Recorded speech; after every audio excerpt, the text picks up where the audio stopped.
Sinibu nyaruk baidi shikokno tomtom mothorui saksangmo tomtom mothornai hunai sinmung rubui borok yangnai ayang terkarai tongnai tomtom mothornai tabuk shikok akarja shebno tugui sakra jungni kotokni chen sheprubui khawtlang thangmani tomtom mothornai apati mungno kitingui thanago mamla khaijaka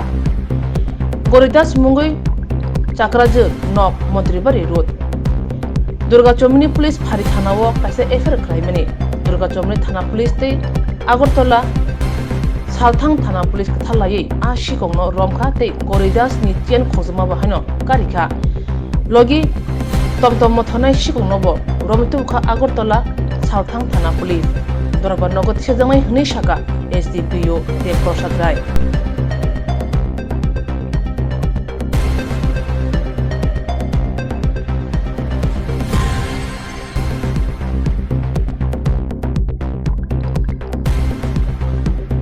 একটা আমাদের একটা কেসের ব্যাপারে আমরা কিছু সাফল্য অর্জন করতে পেরেছি তাই আপনাদেরকে এই বিষয়ে কিছুটা বিস্তারিত বলতে চাই কারণ যাতে ওর আগামী দিনে মানুষ এই ধরনের বিষয় থেকে সতর্ক সচেতন থাকে এবং না ঘটে গত বৃহস্পতিবার দিন আমাদের রামনগর এলাকার একজন রিটায়ার্ড প্রফেসর মহিলা উনি ফল কেনার জন্য সকালবেলা বাড়ি থেকে বের হওয়ার পর তিনি রাস্তায় একটি টমটম ওনাকে ডেকে ওনাকে বলেন যে মাসিমা কোথায় যাচ্ছেন বলে না বলছে বটতলা যাবো ঠিক আছে আমিও যাচ্ছি বলে ওনাকে টমটমে ওঠানোর পরে উনি বটতলা আসেন ফল কেনার জন্য ওনার পছন্দ মতো ফল না পাওয়াতে উনি তখন বলছেন যে না তাহলে আর চলে যাই ফল ভালো পাওয়া যাচ্ছে না তো অ্যাকর্ডিংলি ওই টমটম যে ড্রাইভার উনি বলছেন যে না সূর্য যমুনিতে পাওয়া যায় চলুন সূর্য যমুনি থেকে আমি ফল কিনে দেবো তো অ্যাকর্ডিংলি উনি সূর্য যমুনিতে আসেন এবং ওই আমাদের আগের আতরমা এর আশপাশ থেকে উনি ফল কিনেন ফল কেনার সময় ওই সেই টমটম ড্রাইভার ওনাকে এমন ব্যবহার করে যাতে উনি অনেকটা মন গড়ে যায় যেমন আপনি বয়স্ক মানুষ আপনাকে নামতে হবে না আমরা সাহায্য করব এই সমস্ত কথা বলায় ওই মানে মহিলা ওনার প্রতি একটা আস্থা চলে আসে অ্যাকর্ডিংলি উনি ফলটল নিয়ে যখন বাড়ি ফিরছিলেন বাড়ি ফেরার পথে মেন রোড থেকে রামনগর মেন রোড থেকে সামান্য একটু ভিতরে ঢুকতে হয় বলছেন না এখানে নামিয়ে দাও তো বলছেন না না এই আমি আপনাকে ভেতরেই নামিয়ে দেবো আপনার ওই ফলের ব্যাগটাকেও আমি ভেতরে পৌঁছে দেবো আপনি বয়স্ক মানুষ আপনি তো পারবেন না তো এখন এইভাবে সে সামনে চলে আসে এবং যেই ফলের ব্যাগটা নিচে নামিয়ে দিয়ে মহিলা যখন ওই টাকা দেওয়ার জন্য ব্যাগ খুলতে যাবে ঠিক তখনই ওনার গলা থেকে টান মেরে ওই সোনার চেন যেটা প্রায় 2 ভরি ওজনে ওটা নিয়ে যায় আর উনি তো তখন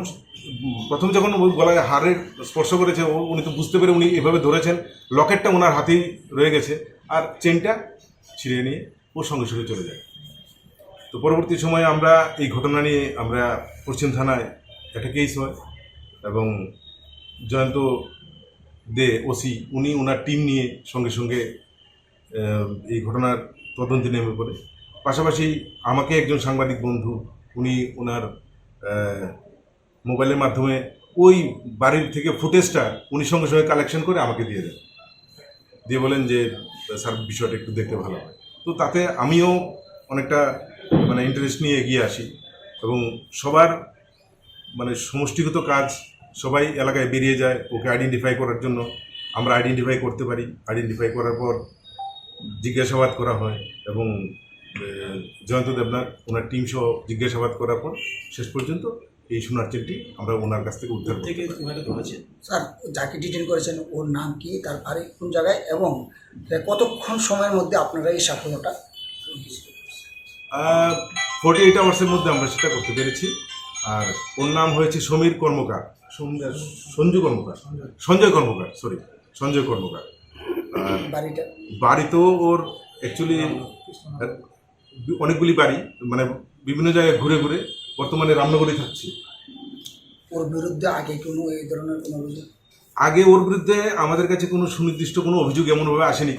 কিন্তু অনেকগুলি আনরিপোর্টেড ক্রাইম যেটা বলি আমরা যেগুলি ছোটোখাটো ঘটনা যেগুলি সাধারণত আমরা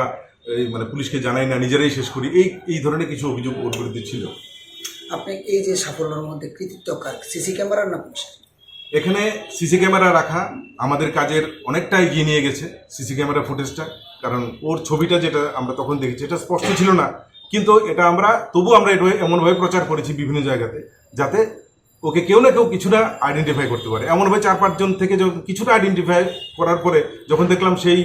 সঞ্জয় কর্মকারী সেই ব্যক্তিটা, সবাই যখন এটাকেই আইডেন্টিফাই করছে, তখন আমরা ওকে খুঁজে বার করি। পুলিশ এখন কি ব্যবস্থা নিচ্ছে?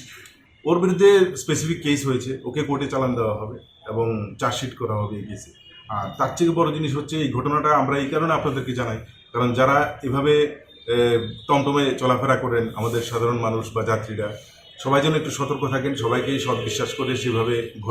ঘরের মধ্যে নিয়ে যাওয়া বা এই সমস্ত বিষয়ে একটু সতর্কতা সবারই অবলম্বন করা দরকার, আর নয়তো এই ধরনের ঘটনা ঘটতে পারে। কমপ্লেনের বাড়ি কোথায় এবং নাম কি? বরিদাস আর এখানে রামনগর। না রামনগর। আর উনি আসছিলেন ওখানে আমাদের ওই মন্ত্রীবাড়ি রোডে, ওনার একটা বাড়ি বিবাহিতে আসছে।